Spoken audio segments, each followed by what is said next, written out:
What's good, Cubers? It's your boy Matt, and today we're going to look at Commander 19 cards and see if there are any cube gems hidden in them. I was just at my local game store yesterday playing the precons out of the box, so I got a good idea. Let's get started. The first amazing card we want to look at is...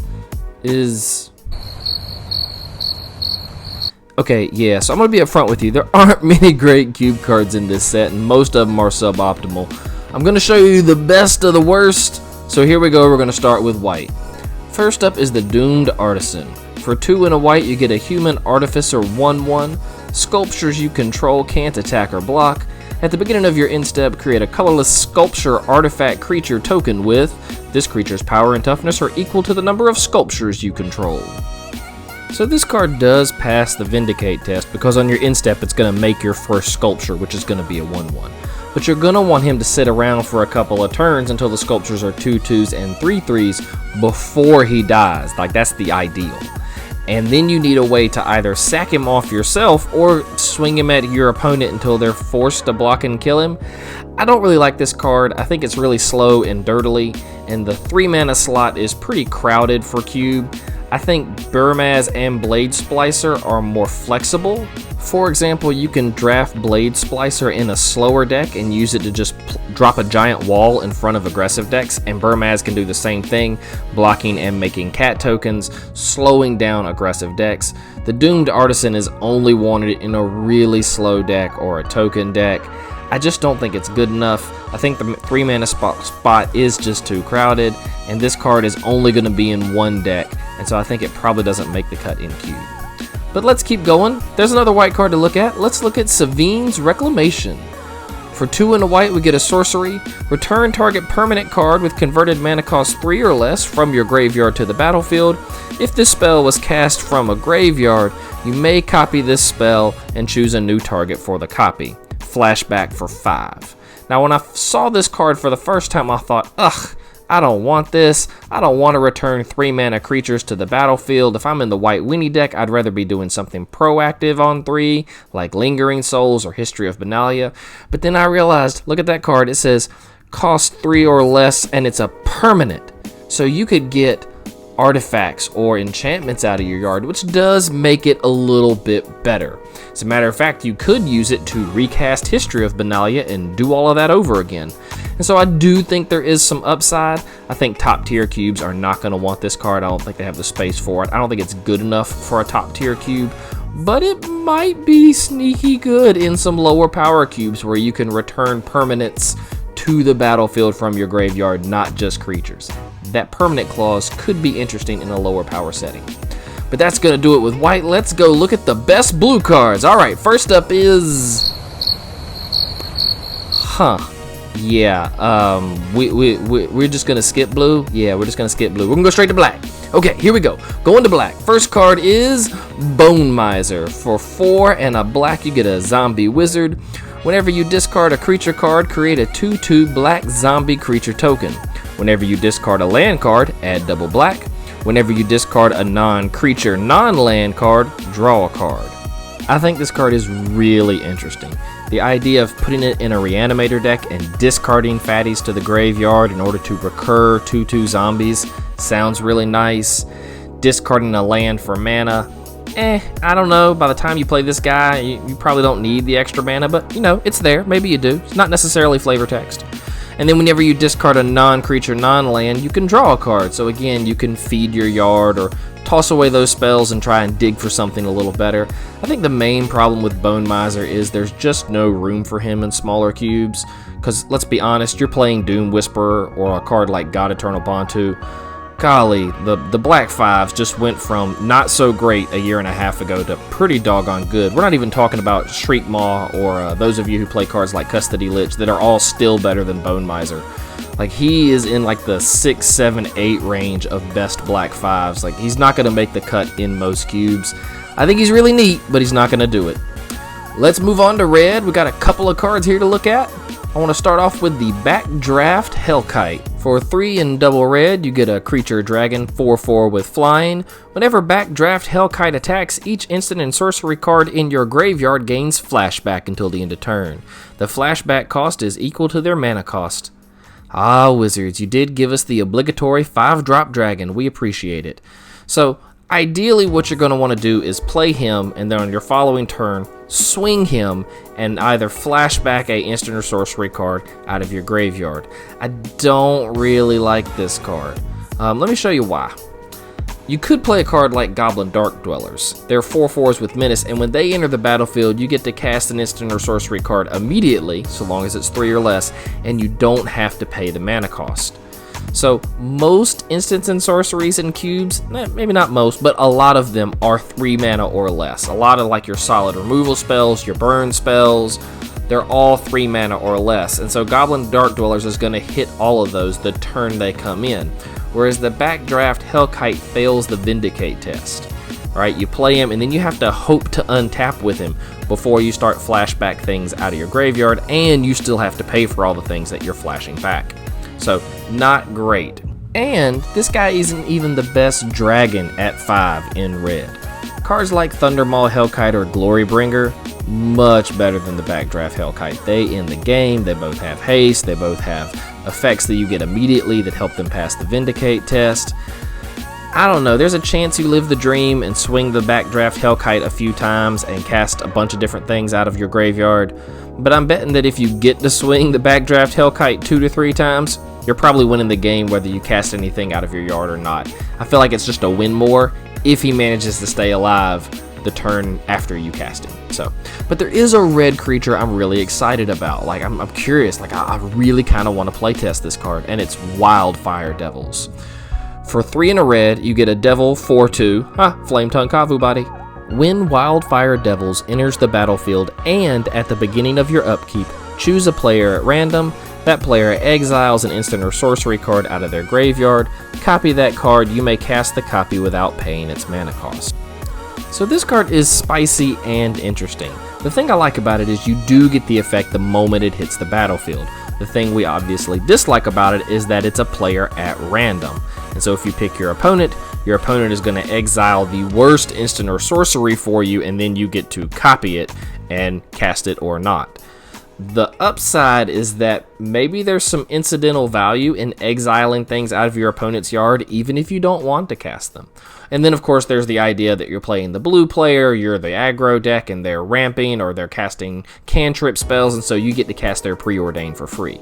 You never know what you're going to get with the Wildfire Devils, and maybe you get lucky and you get to cast something cool out of your yard. The thing I like about it is it's not so high a mana cost that you feel blown out if the card dies or it whiffs. I know it's competing for the same slot as Flame Tongue Kavu, as that 4 mana, enter the battlefield and try and keep the burn or the aggressive deck going, and it's probably not as good as FTK. But just because it's not as good as FTK doesn't mean we can't playtest it.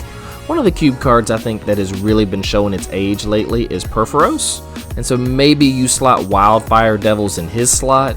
Maybe you pull out Pia and Kieran Nalaar and let Wildfire Devils try that spot. But this is a card I'm actually interested in playtesting and really seeing what it can do.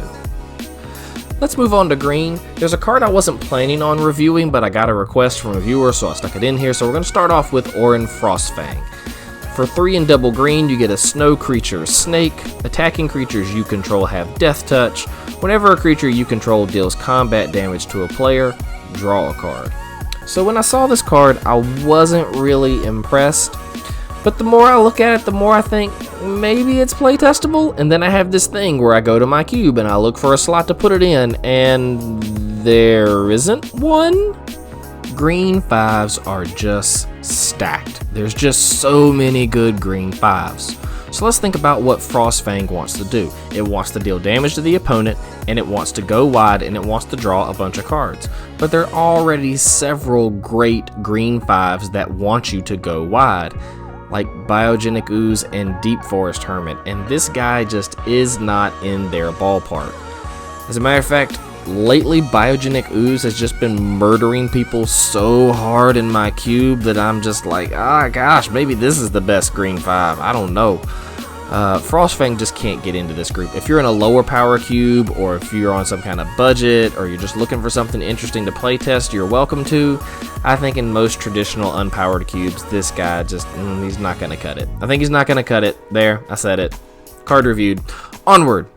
Let's look at a more interesting green creature that we're getting this set, and that is the Apex Allosaur. Whew, dinos. Yeah, more dinos.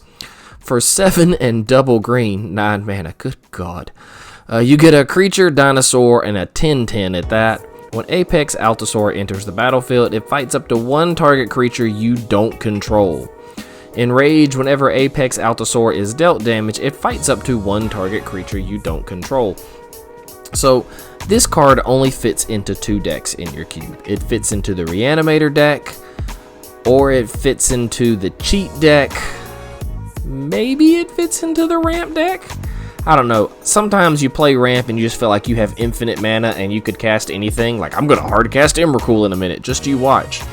9 mana is a lot of mana, even for the Ramp deck. I don't know. We'll see. We'll see. So here's what's going to happen. You're going to cast this guy, or you're going to cheat him into the battlefield, and he's going to fight your opponent's biggest, baddest thing and kill it. Just 100%. He's going to fight it. He's going to kill it. And then if you want to, you can probably have him fight another thing. And if you're lucky, you might could even eat 3 things with him, but I think that's probably where the dream ends. So you play him, you eat a couple of things, and after that you have a 10/10 idiot. The thing I hate about this card is, gosh, it needs trample. Oh, come on, just trample. Then this card is cubable. Then I'm gonna play this card, right? Like, whoo, a 10/10 trampler? Yes, sir. Let me get my Galta on. The top end of the green cheat / ramp targets is pretty good. This card kind of reminds me of Terastodon and Woodfall Primus. You'll note that each is 1 mana cheaper, so they're a little easier to cast, and each removes permanents when they hit the battlefield. The big difference is, though, is that they remove non-creature permanents. And Apex Allosaur, if you're in the ramp deck, sometimes your opponent is wider than you. And so playing the Allosaur can help shrink your opponent's army, and then maybe he's able to block what's left over on your opponent's following turn. So I do think there is some upside here for the ramp deck if they can get to Allosaur, so they can like eat up the entire White Weenie field, or eat up the burn players, creatures that are, you know, gathering around, getting ready to kill him any second. But the Allosaur is really interesting, and this is a card that I think is playtestable and might even be cubable. We'll see. I think it's really interesting. Let's move on to Multicolored, and we're going to look at all the great multicolored cards that Wizards gave us this time over. What? There's only one that's really decent. Alright, cool. Let's look at that one. Play on, McDuff.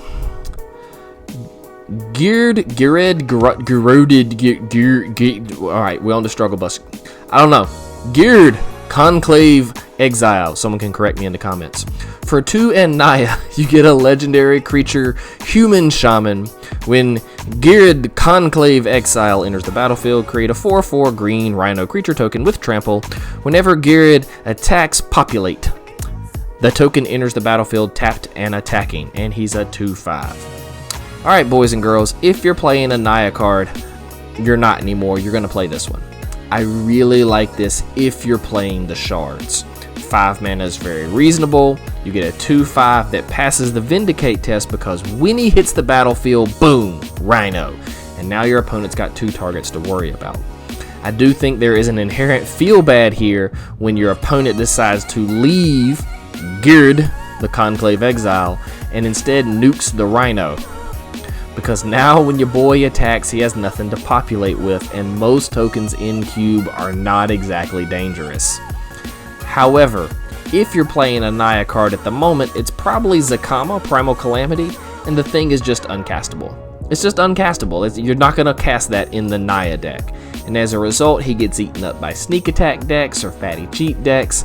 At least our boy here is an actual Naya card that sees play, or is going to see play in Naya mid-range, and maybe has some interesting token synergies inside your cube. Let's move on to our last card of the day. So exciting. We're going to go to Colorless and see Scroll of Fate. Scroll of Fate is 3 mana for an artifact. Tap, manifest the card from your hand, which means put it onto the battlefield face down as a 2/2. Turn it face up anytime for its mana cost if it's a creature card. So what I like about this card in Cube is that there's nothing else like it. Tap it, put an unusable card on your hand down on the battlefield as a 2/2. Feels pretty good to me. and maybe it fits into a couple of different decks. You could certainly play it in mid-range. You might even try playing it in aggro and dumping those useless lands out of your hand as 2/2s. So I do think there's a lot of interesting synergies or interesting play with this cards, and I think it fits a lot of decks. The question is dumping a card from your hand for a 2/2 worth it? We are in cube after all, and a lot of the cards in our hand are really good, and the idea of laying them face down as 2/2 creatures, especially if we can't flip them back up because we laid a spell down as a body, I don't know. I do think the card is certainly playtestable though. Manifest is a solid mechanic. Yeah, certainly playtestable. And that's going to do it for our Commander 19 set review. Hope you boys and girls enjoyed it. If you think I missed a card, let me know in the comments below. If you think I misevaluated one, well, you're wrong. But you can let me know why I'm wrong in the comments below. Also, be sure to hit the like and subscribe, ring the bell.